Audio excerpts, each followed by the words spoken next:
In this video we're going to show you how to change the name of the tabs of sheets in an Excel spreadsheet. When you open a new file in Excel, you'll see that it has more often than not a single sheet called sheet 1. You can add other sheets by clicking on the plus button here, and each time you do they're called sheet 2, 3, 4 or 5.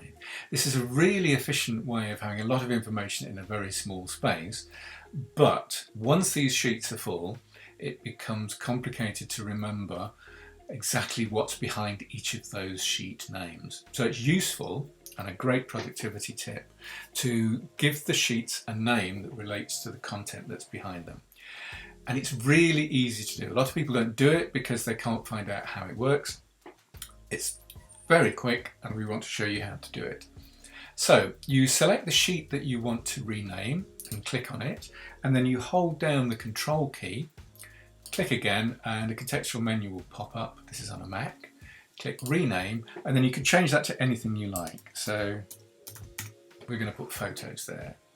We'll do the same with this one. Select the sheet, hold the control key down, click on rename, and then we're going to call this sounds.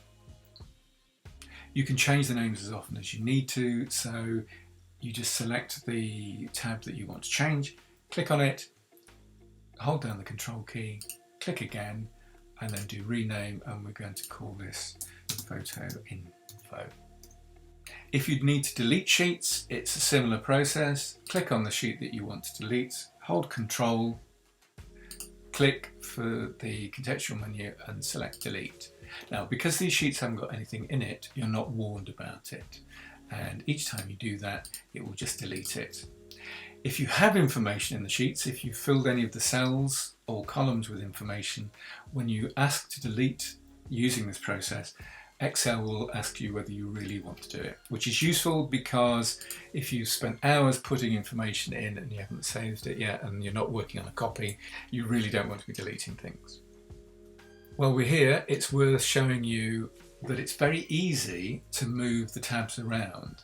So if, for example, we want photo info to come after sounds, we just click and hold, drag it to where we'd like it and let go. This is very useful if you've got lots of tabs and you want to put them in some sort of chronological order or rearrange them so that the most important ones are on the left, which is the first one that you come up to. We hope that this video has been useful for you. If it has, and you've found a way of doing something you didn't know how to do previously, then please click the like button and subscribe to the channel, because we'll be able to let you know when we upload new videos, and we're working on a whole series of fast fixes and explaining how to do really simple things very quickly.